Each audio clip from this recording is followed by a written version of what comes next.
Hello every pony, Metallic Minty Pony here, and I'm going to be continuing my reading of The Seven Tribes by Scootaloo009, and that's basically it. I'm going to be continuing. The pony looked up again. The light was intense enough now to brighten up the entire room, casting shadows everywhere. Quickly he returned to his labors, hitting buttons and flipping switches. After several minutes, a readout on the control panel changed. The pony looked at it. His face broke its stony appearance when the corners of his mouth curved up.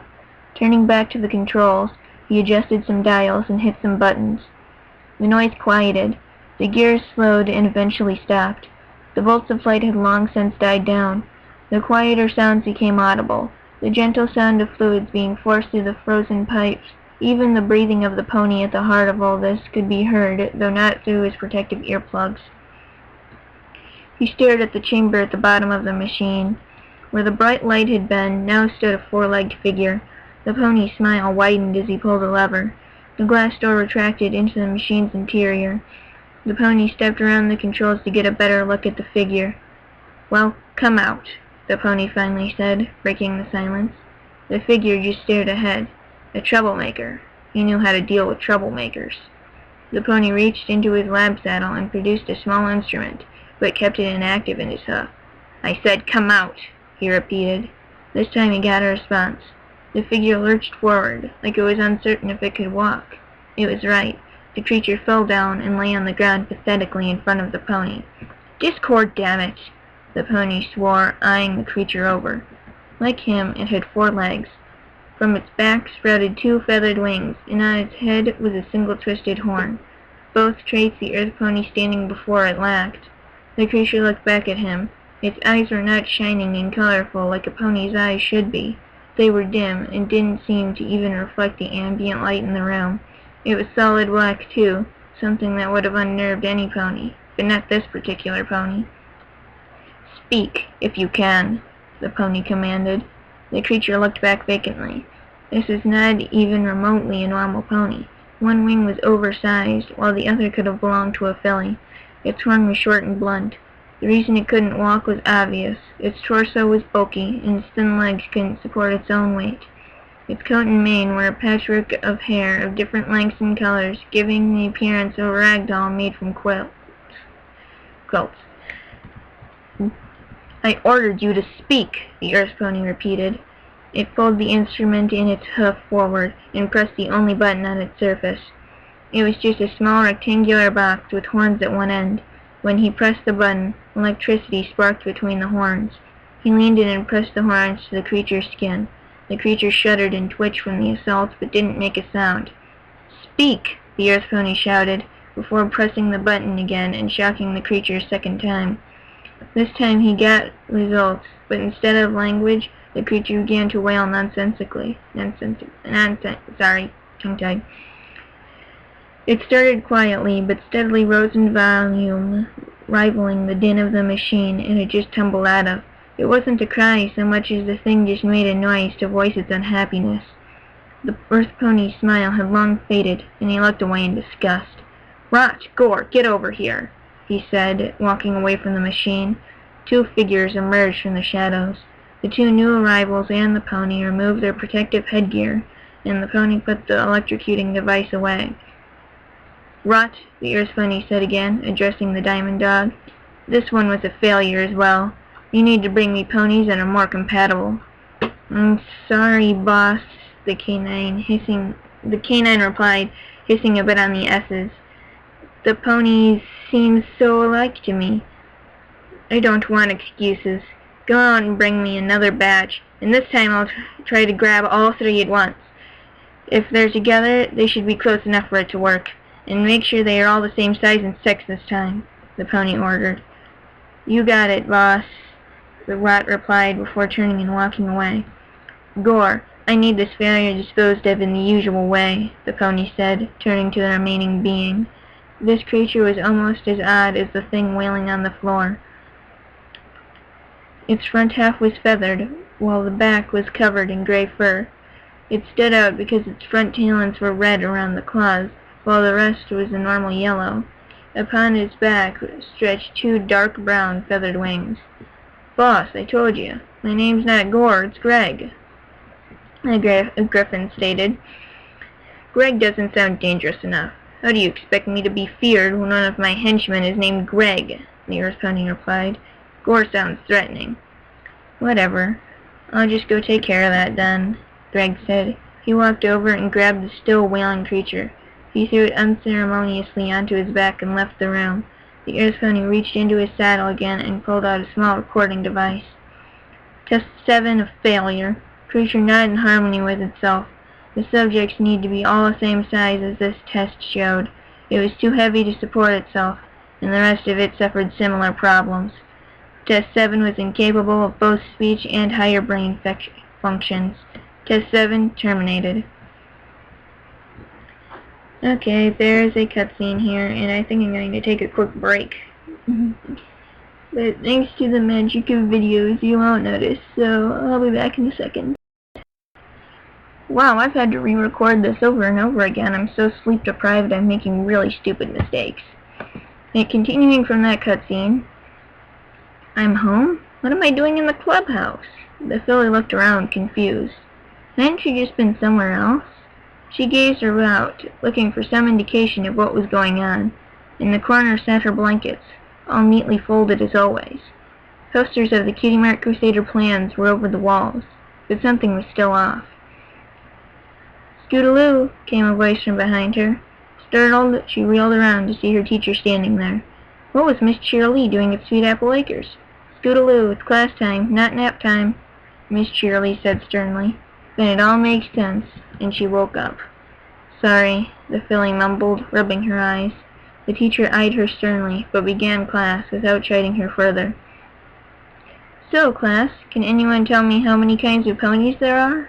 a magenta-colored mare asked, addressing the room of young fillies and colts. Immediately several hooves shot into the air. Most watched attentively, eager to listen. The teacher pointed to a pink earth pony in the front. "Yes, Diamond Tiara?" "3, Miss Cheerilee," the pony said matter-of-factly. "I'm sorry, but that's wrong," Cheerilee replied. Diamond Tiara looked dumbfounded, but no pony laughed. Most of the hooves went down, but one remained. "Yes, Apple Bloom?" "4, including zebras," the yellow-colored earth pony with the red mane said in a heavy accent. "Wrong again," Cheerilee said. "It is more than 3, but zebras aren't technically ponies, just like donkeys aren't either." The class looked around at each other, but no hooves were raised anymore. "I guess no pony knows," Cheerilee said, but there was no hint of disappointment in her voice. "I'm not surprised. There are in fact 5 types of ponies around today. You all know that 3 in the room, the unicorns, the pegasi, and the earth ponies. Can anyone guess what the others might be?" "5?" the class murmured amongst themselves. "The princesses," said the brown-colored and green-maned unicorn on the back of the room. Some of the class laughed at his pronunciation. "It's princess, and that's not a race, simpleton," Diamond Tiara said to him, smirking. "Diamond Tiara, watch your language," Cheerilee warned. "I'm sorry, Miss Cheerilee."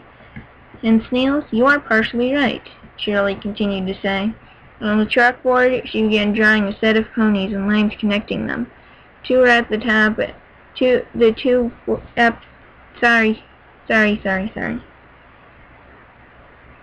I got tongue-tied and distracted. 2 were at the top, with a line connecting them, with 3 lines pointing down to a trio of ponies. From those she made 1 line from each at wide angles, except the middle one, which remained alone. The 5 pony drawings were easily identifiable to any in the room, but the teacher proceeded to label them anyway. At the top was one marked Old Earth Pony, and something called an alicorn. Below that were ponies labeled Unicorn, New Earth Pony, and Pegasus. When she had finished, she turned back to the class and continued the lecture. The princesses were members of a tribe of ponies that had the wings of a Pegasus, the horn of a unicorn, the strength of an earth pony, and they were known as the alicorns. "So how come we never see more of them?" Apple Bloom asked. "During Discord's reign, ponies were met with suffering greater than anything we have ever experienced. While the history is vague and mostly missing, We do know that the only remaining alicorns are Princess Celestia and Princess Luna, Shirley explained. As far as we know, the rest are gone. But what about Princess Cadence? Asked Applebloom. She is what is known as a winged unicorn. While they look like alicorns, they do not live as long, and are more similar to us. They aren't a tribe because they are exceedingly rare, Shirley answered. How come Earth ponies are on there twice? Asked a small orange Pegasus with a fuchsia mane in the middle of class. Sorry, my heater turned on.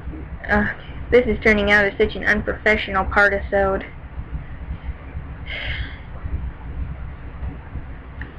Good question, Scootaloo, the teacher praised, glad the pony hadn't fallen back asleep.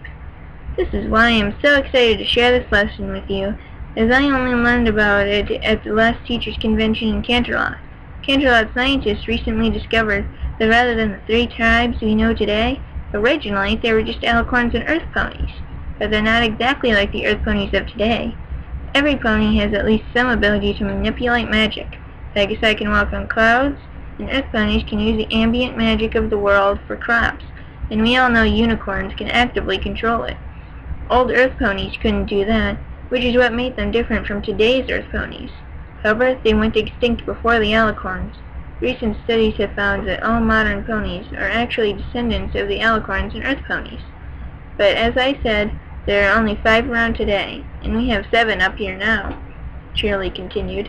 She turned to the board, putting a big X to the old earth ponies. Anyone want to guess what the remaining 2 are? The class sat silently still, absorbing what they had just heard. None of them had any idea. So Miss Shirley went back to the board and drew another pony figure to the side of the unicorn. Oops, sorry about that random cut in my recording. Okay. That looks like Rarity when she had those wings Twilight gave her, a soft-spoken white unicorn with a pink and purple mane spoke up. Good eye, Sweetie Belle, Shirley said happily. She pointed to the pony a line away from the unicorns. A long time ago, some unicorns focused only on magic and nothing else. Like Twilight? Said the only non-pony in the room. Non-pony, yeah, sorry. A small purple and green dragon sat in the middle of the room, looking slightly bored. Even more so, Spike, the teacher answered. Over many generations, their bodies weakened and shrank. Soon, they were a whole new tribe of pony called the Fairy Ponies. They were no bigger than a grown-up unicorn's horn, but several times more magical. The ponies were a byproduct of all the magic they cast on themselves. However, Shirley paused and made an X to that drawing as well. After Discord's rise to power, none were seen again. It is unknown what happened, but they, like the alicorns, are simply gone. I heard that Discord couldn't mess with them like he could regular ponies, so he turned them into parasprites, Scootaloo stated, raising her huff. That is a theory, but has yet to be proven or disproven, Shirley responded. She pointed to the last empty spot.